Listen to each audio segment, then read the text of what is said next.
Bugun men siz bilan pensionerlar uchun kuzgi ustama bo'yicha eng muhim tafsilotlarni oddiy tilda tushuntirib beraman. Bu mavzu juda muhim. Chunki ko'pchilik pensiyasiga qo'shimcha pul tushishini kutadi. Lekin aynan kimga, qachon, qanday tartibda va qaysi holatda berilmasligini bilmaydi. Ba'zan odam birgina hujjat yetishmagani, ro'yxatda noto'g'ri ma'lumot turgani yoki ariza vaqtida topshirilmagani uchun o'ziga tegishli pulni ola olmay qoladi. Shuning uchun videoni oxirigacha ko'ring. Men bugun sizga avval qanday edi, hozir nimasi o'zgargan, kimlar xavotir olishi kerak, kimlar esa xotirjam bo'lishi mumkin, qanday istisnolar bor va amalda nima qilish kerakligini bosqichma-bosqich tushuntiraman. Agar siz pensioner bo'lsangiz, oilangizda pensioner ota-onangiz bo'lsa yoki yaqinlaringizning pensiya masalasiga yordam berayotgan bo'lsangiz, bu ma'lumot sizga bevosita kerak bo'ladi. Kanalga hoziroq obuna bo'ling, videoga like bosing. Chunki bunday tushuntirishlar ko'pchilikka vaqtida yetib borishi kerak. Avvallari ko'pchilik pensionerlar ustama deganda faqat pensiya oshirilishini tushunar edi. Ya'ni davlat pensiyani ma'lum foizga oshiradi. Bank kartasiga yoki pochta orqali keladigan summa ko'payadi. Shu bilan masala tugaydi deb o'ylardi. Lekin amalda ustama va pensiya oshishi bir xil narsa emas. Pensiya oshishi umumiy indeksatsiya bo'lishi mumkin. Ya'ni hammaga yoki katta guruhga bir xil tartibda ta'sir qiladi. Ustama esa ko'pincha alohida shartlarga bog'liq bo'ladi. Yosh, nogironlik holati, mehnat staji, qaramog'idagi shaxslar, yashash joyi, avvalgi hujjatlar, ijtimoiy maqom yoki boshqa mezonlar hisobga olinadi. Hozirgi o'zgarishning eng muhim tomoni shundaki, kuzgi ustama masalasida ko'proq aniqlik, tekshiruv va ma'lumotlarni solishtirish jarayoni kuchaygan. Men buni oddiy qilib aytsam, endi faqat men pensionerman. Demak, qo'shimcha pul olaman deb kutib o'tirish yetarli emas. Tizim siz haqingizdagi ma'lumotlarni turli bazalardan tekshirishi mumkin. Pensiya tayinlangan sana, ish staji, yashash manzili, bank rekvizitlari, nogironlik guruhi, bo'g'uvchisini yo'qotganlik holati, imtiyozli toifa kabi ma'lumotlar mos kelishi kerak. Agar qayerdadir nomuvofiqlik bo'lsa, pul kechikishi yoki umuman hisoblanmasligi mumkin. Oldin ayrim hollarda pensionerlar mahalla, pochta, bank yoki pensiya bo'limiga borib og'zaki so'rab bilardi. Hozir esa ko'p ma'lumotlar elektron tarzda yuritiladi. Bu yaxshi tomoni bilan qulay, odam ortiqcha navbatda turmasligi mumkin. Lekin salbiy tomoni ham bor. Elektron bazada xato bo'lsa, masalan, familiya bitta harf bilan boshqacha yozilgan bo'lsa, tug'ilgan sana noto'g'ri kiritilgan bo'lsa yoki eski pasport ma'lumoti yangilanmagan bo'lsa, tizim sizni avtomatik ravishda to'liq aniqlay olmaydi. Natijada siz nega qo'shimcha pul tushmadi deb hayron bo'lasiz. Men birinchi navbatda shuni aytaman. Kuzgi ustama hamma pensionerga bir xil miqdorda tushadi deb o'ylash xato. Ba'zi pensionerlar ko'proq olishi mumkin, ba'zilar kamroq, ayrimlar esa umuman ustama olmasligi mumkin. Bu adolatsizlik degani emas, balki mezonlar turlicha bo'lishi bilan bog'liq. Masalan, minimal pensiya oladigan odam bilan yuqori ish staji va boshqa qo'shimcha to'lovlari bor pensionerning hisob kitobi bir xil bo'lmasligi mumkin. Yana bir misol. Nogironlik pensiyasi olayotgan fuqaro bilan yoshga doir pensiya olayotgan fuqaroning ustamasi boshqa tartibda ko'rib chiqilishi ehtimoli bor. Keling, oddiy hayotiy misol bilan tushuntiraman. Tasavvur qiling. 8 yoshli Saodat opa 1.200.000 so'm pensiya oladi. U kishining ish staji to'liq, hujjatlari joyida, bank kartasi faol. Agar kuzgi ustama minimal daromadni qo'llab-quvvatlashga qaratilgan bo'lsa, Saodat opa bu ustamadan foydalanishi mumkin. Lekin shu yerda muhim savol chiqadi. Ustama pensiyaning foizi sifatida hisoblanadimi yoki belgilangan qat'iy summa sifatida beriladimi? Agar foiz bo'lsa, 10% oshirish 1.20 so'm bo'ladi. Agar qat'iy summa bo'lsa, masalan 1.20 so'm deb belgilansa, pensiya miqdoridan qat'i nazar shartga tushganlarga bir xil berilishi mumkin. Mana shu farqni bilmagan odam keyin qo'shnimga ko'proq tushdi, menga kam tushdi deb o'ylaydi. Yana bir misol. 72 yoshli Karim aka 2.400.000 so'm pensiya oladi. U kishi oldin yuqori lavozimda ishlagan, staji yaxshi, pensiyasi nisbatan balandroq. Agar ustama faqat kam ta'minlangan pensionerlarni qo'llab-quvvatlashga mo'ljallangan bo'lsa, Karim aka bu qo'shimchani olmasligi mumkin. Bu yerda xavotirga tushishdan oldin mezonni tekshirish kerak. Ustama umumiy pensiya oshishi bo'lsa, Karim akaga ham ta'sir qiladi. Lekin ijtimoiy yordam ko'rinishidagi ustama bo'lsa, daromad darajasi yoki boshqa toifalar hisobga olinadi. Uchinchi misol, yolg'iz yashaydigan teknis yoshli pensioner. Bunday fuqarolar uchun ayrim hollarda alohida ijtimoiy qo'llab-quvvatlash choralari bo'lishi mumkin. Lekin yolg'iz yashaydi degan holat ham avtomatik ko'rinmasligi mumkin. Agar mahalla ro'yxatida u kishi yolg'iz yashovchi sifatida qayd etilmagan bo'lsa, uy daftaridagi yoki elektron manzil ma'lumotlarida farq bo'lsa, qo'shimcha yordam masalasi kechikadi. Shuning uchun men har doim aytaman. Haqiqiy holatingiz davlat tizimlarida qanday ko'rinayotganini tekshirtirish juda muhim. Birinchi navbatda yaqinda pensiya chiqqanlar e'tiborli bo'lishi kerak. Chunki yangi pensionerlarning hujjatlari tizimda to'liq shakllanishi uchun vaqt ketadi. Masalan, odam sentyabr oyida pensiyaga chiqqan, kuzgi ustama esa oktyabr yoki noyabrda hisoblanayotgan bo'lsa, uning ma'lumotlari to'liq kiritilganmi? Pensiya turi to'g'ri belgilanganmi? Bank hisob raqami tasdiqlanganmi? Shuni tekshirish kerak. Yangi pensionerlar ko'pincha hammasi avtomatik bo'ladi deb o'ylaydi.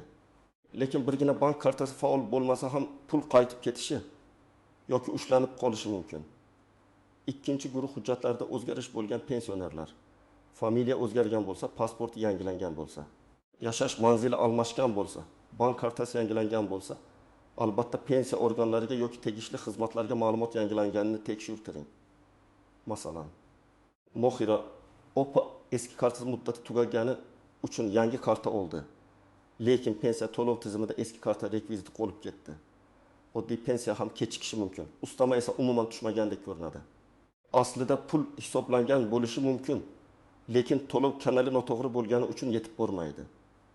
Uchinchi guruh nogironlik pensiyasi yoki boquvchisini yo'qotganlik pensiyasi olayotganlar. Bu toifalarda muddatlar va tasdiqlovchi hujjatlar juda muhim.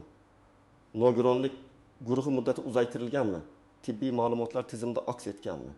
Boquvchisini yo'qotganlik pensiyasida qaramog'idagi shaxsning o'qishi davom etyaptimi yoki yo'qmi? Bularning barchasi ta'sir qilishi mumkin. Masalan, 19 yoshli talaba boquvchisini yo'qotganlik pensiyasi oladi. Agar u kunduzgi ta'limda o'qiyotgani haqidagi ma'lumot vaqtida tasdiqlanmasa, to'lov to'xtashi yoki ustama hisoblanmasligi mumkin. 4-guruh chet elga vaqtincha ketgan yoki yashash joyida uzoq muddat bo'lmagan pensionerlar. Pensiya olish tartibida shaxsning tirikligi, yashash manzili va to'lovni olish huquqi bilan bog'liq tekshiruvlar bo'lishi mumkin. Agar odam uzoq vaqt pensiyasini olmagan bo'lsa yoki kartasidan harakat bo'lmasa, tizimda savollar paydo bo'ladi. Bu ham ustama to'loviga ta'sir qilishi mumkin. Agar sizning pensiyangiz muntazam tushayotgan bo'lsa, kartangiz faol bo'lsa, pasport ma'lumotlaringiz yangilangan bo'lsa, yashash manzilingiz bo'yicha muammo bo'lmasa va sizning toifangiz aniq qayd etilgan bo'lsa, siz nisbatan xotirjam bo'lishingiz mumkin.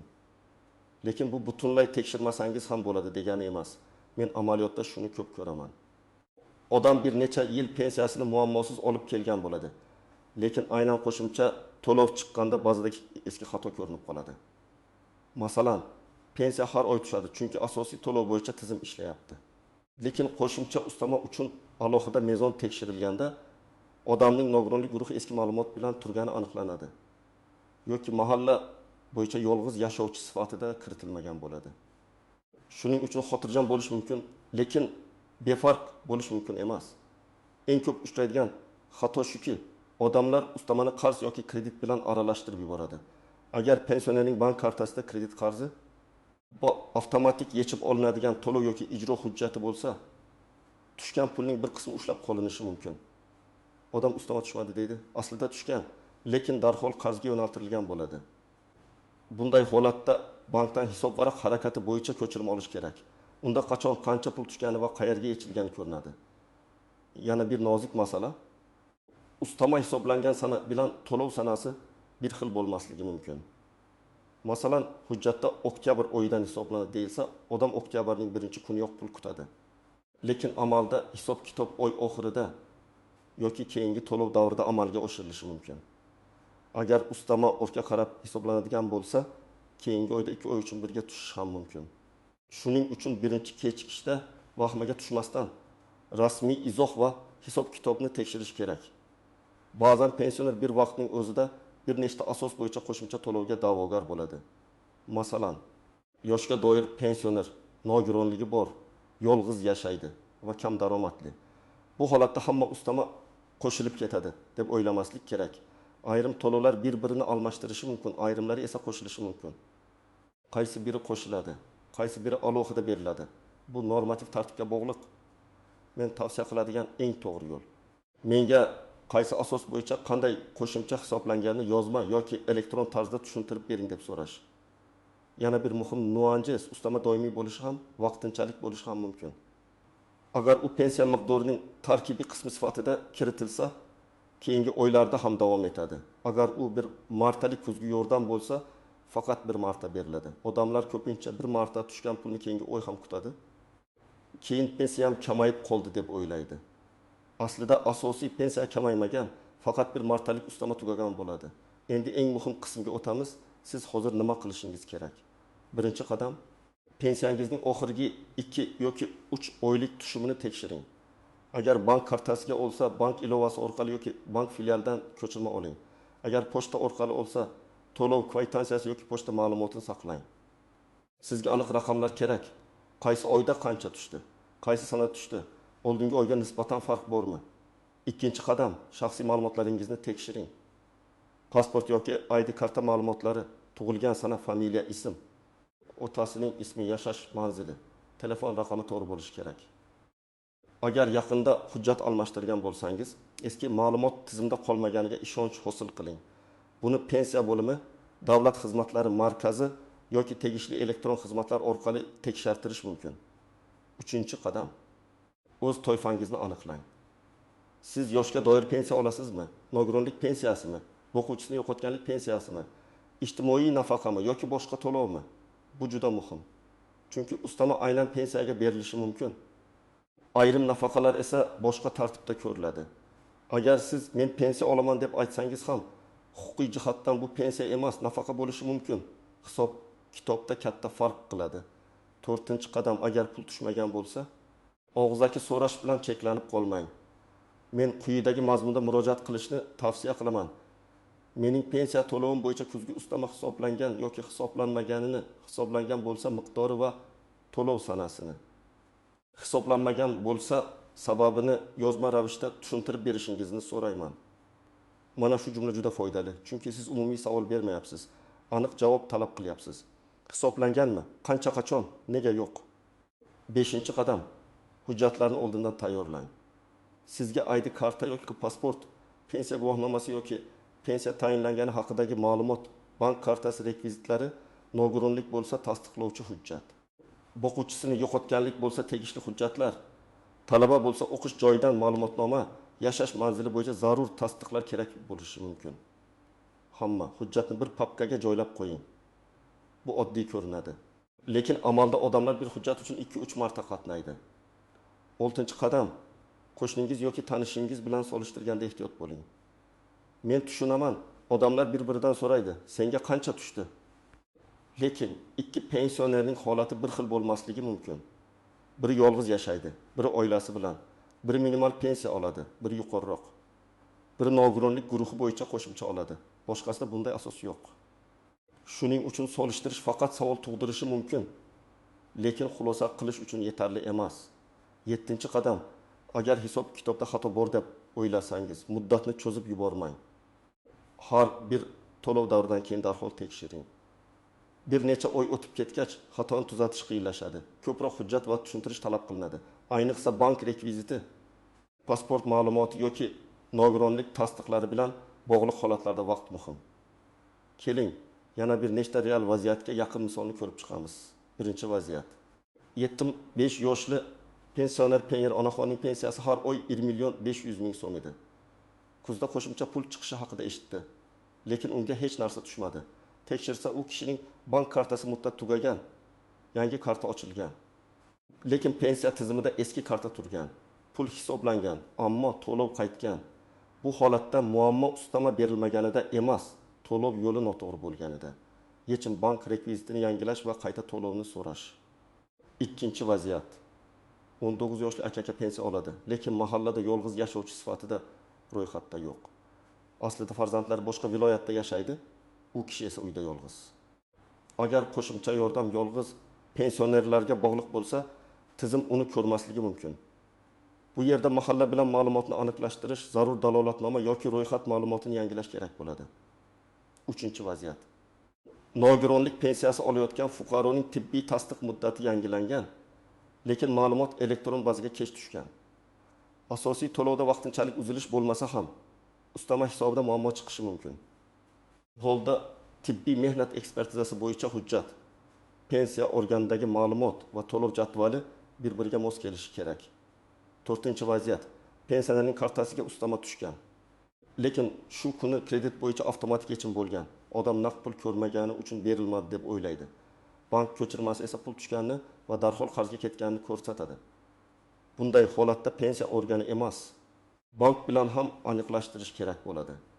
Ko'pchilik mendan agar ustama tushmasa, birinchi qayerga borish kerak deb so'raydi. Men avval bank yoki pochta orqali to'lov harakatini tekshirishni maslahat beraman.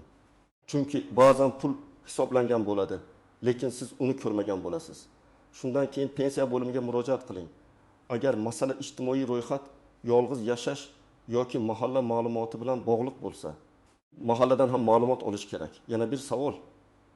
Ariza yozmasam ham ustama tushadimi? Javob shartlariga bog'liq. Ayrim ustamalar avtomatik hisoblanadi.